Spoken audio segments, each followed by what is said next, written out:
Question number कौन सा है? 3rd। ठीक है, आपको दिया हुआ है कि एक चित्र दिया हुआ है तुम्हारी किताब में, और उसमें एक त्रिभुज बनाया हुआ है ए बी सी, और उसको नीचे से चतुर्भुज के रूप में बढ़ा दिया गया है, वो ए डी सी हो गया। तो ए बी सी डी एक चतुर्भुज है जिसका एक विकर्ण मिला दिया गया है। ठीक है, साथ में आपको एल एम सी बी के समांतर है, यानी कि ये वाली रेखा और ये वाली रेखा आपस में क्या है? समांतर है। और साथ में आपको एल एन यानी कि ये रेखा जिसमें मैं डबल एरो लगा रहा हूं, इसके क्या है? समांतर है। जो सिंगल एरो वाला सिंगल एरो के समांतर, डबल एरो वाला डबल एरो के समांतर है। अब आपको सिद्ध करना है कि ए एम कौन सा है? हाँ, ए एम बटे ए बी, ए एम बटे ए बी है, एम बी है, ए बी है, हाँ ठीक है, और ए एन बटे ए डी, ए एन बटे, थोड़ा ध्यान दो। ठीक है, सबसे अब आपको रचना करने की जरूरत नहीं है। अब इसको मैं दो पार्ट में तोड़ता हूँ। पहले देखो, पहले मैं इस त्रिभुज को ए बी और सी है, दिख रहा है त्रिभुज, ऊपर का त्रिभुज दिख रहा है ए बी सी, और एल एम जो है किसके समांतर है? यहाँ पे एल हो गया और यहाँ पे क्या हो गया भाई? अब त्रिभुज ए बी सी में, सॉरी सीधे हम हल में लिखेंगे या उपपत्ति करेंगे इसकी। उपपत्ति में ध्यान से देखो, त्रिभुज ए बी सी में एल एम किसके समांतर है? एल एम समांतर है भाई किसके? यहाँ सी है, सॉरी यहाँ क्या है? सी, और यहाँ क्या है? बी। एल एम समांतर है सी बी के। दिख रहा है? त्रिभुज ए बी सी, त्रिभुज A B C, L M, L, दिख रहा है? अब जब एल एम समांतर, इसलिए आधारभूत आनुपातिकता प्रमेय से क्या होगा? आधारभूत आनुपातिकता, कौन बोलेगा? इसमें आधारभूत आनुपातिकता प्रमेय लगाओ अभिषेक। ए एम बट्टे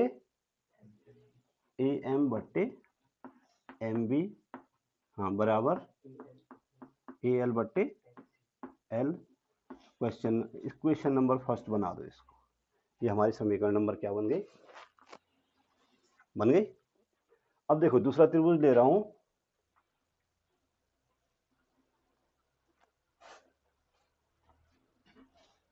ए डी और सी, ये एल है और ये क्या है?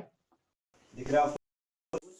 अपने चित्र में देखो, ये नहीं है चित्र में, अपने सी और एल एम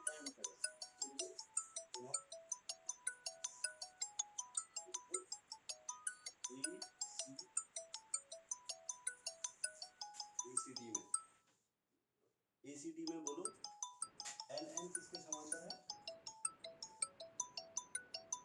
एल एम किसके समांतर दिया हुआ है? सी डी दिया हुआ। जब एल एन समांतर सी डी, इसलिए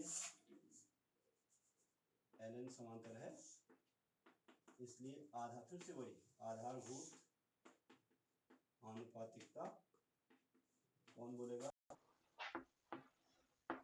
बोल भाई अमन। ए एल बट्टे या ए एन बट्टे एन डी, पहले ये ले लूं, ए एन बट्टे एन डी बराबर ए एल बट्टे, इक्वेशन नंबर। अब इन दो समीकरणों में देखो, कुछ दिख रहा है आप लोगों को? कुछ अलग से दिख रहा है? समीकरण फर्स्ट और सेकंड में दोनों का दायां पक्ष क्या है भाई? समान। और जब दायां पक्ष समान है तो बायां पक्ष भी क्या होगा? ए बराबर बी और ए सी बराबर बी, तो ए और सी भी तो आपस में क्या होंगे? बराबर होंगे। तो इसको लिखते हैं समीकरण फर्स्ट व सेकंड की क्या कर दें? थ्योरी पे विशेष ध्यान रखो, तुलना करने, समीकरण फर्स्ट और सेकंड की तुलना कर दो, तो क्या मिलेगा? ए एम बटे एम बी बराबर ए एन बटे एन डी, यही मिला। अब थोड़ा ध्यान से देखो, हमें ए एम बटे एम बी नहीं चाहिए भाई, हमें सिद्ध करना है ए एम बटे ए बी, ए एम बटे पूरा ए बी चाहिए हमको, यानी हम वो एम बी नहीं चाहिए। क्या नहीं चाहिए? तो मैं इस समीकरण को क्या कर रहा हूँ, आपने देखा होगा जब मैंने आधारभूत आनुपातिकता प्रमेय का विस्तार बताया था, तो क्या बोला था कि अगर आपको पूरी भुजा का अनुपात चाहिए, पूरी भुजा के साथ किसी एक पार्ट का अनुपात चाहिए, तो इस समीकरण को पहले उल्टा कर दो, इस वाले को क्या कर दो, या आप कह सकते हैं दोनों पक्षों का रेसिप्रोकल ले लो, तो एम बी बट्टे ए एम बराबर एन डी बट्टे ए एन लिख सकते हैं। और फिर क्या किया था, दोनों पक्षों में इसके बाद क्या करना है, दोनों पक्षों में एक जोड़ने पर, क्यों जोड़ा था ये मैं पहले भी बता चुका हूं, ठीक है ना। तो ए एम बी बट्टे ए एम बी बट्टे और प्लस 1 बराबर एन डी बट्टे ए एन प्लस 1, ठीक है। अब एलसीएम ले लो, इधर का एलसीएम आया ए एम, इधर का एलसीएम क्या है, ये इधर गुणा हो जाएगा, तो M B plus A M और बराबर इधर का एलसीएम आया ए एन, ये हुआ N D plus A N. चित्र से देखो M B plus A M B plus A M को क्या लिख सकते हैं, ए बी, तो ये हो गया ए बी बट्टे ए एम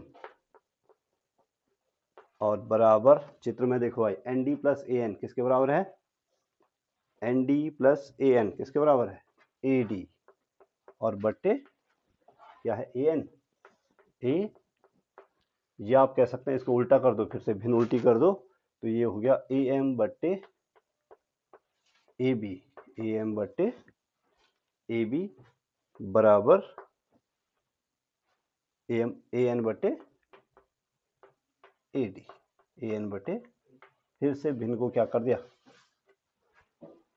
किसी भी भिन्न को अगर आप दोनों पक्षों, अगर भिन्न दोनों पक्षों में है तो दोनों पक्षों को उल्टा कर दो, दोनों पक्षों में एक जोड़ दो, दो जोड़ दो, कुछ भी जोड़ दो, समान राशि जोड़ दो, समान राशि घटा दो, समान राशि से गुणा कर दो या समान राशि से भाग दे दो, या दोनों पक्षों का वर्ग कर दो या दोनों पक्षों का वर्गमूल कर दो, घन कर दो, घनमूल कर दो, भिन्न पे कोई फर्क नहीं पड़ता, ठीक है ना। तो ये सिद्ध, ये क्या हुआ भाई, ये क्या हो गया, सिद्ध हो गया, आसान है, आगे बात समझ। तो पहले चित्र को कैसे तोड़ना है, आधारभूत आनुपातिकता प्रमेय लगानी है दोनों में, और फिर दोनों का क्या करना है, दोनों का रेसिप्रोकल लेना है और फिर एक जोड़ देना है दोनों पक्षों में। थोड़ा सा लेंथी जरूर पड़ता है, ठीक है, लेकिन 4 नंबर का भी आता है, ध्यान रखें।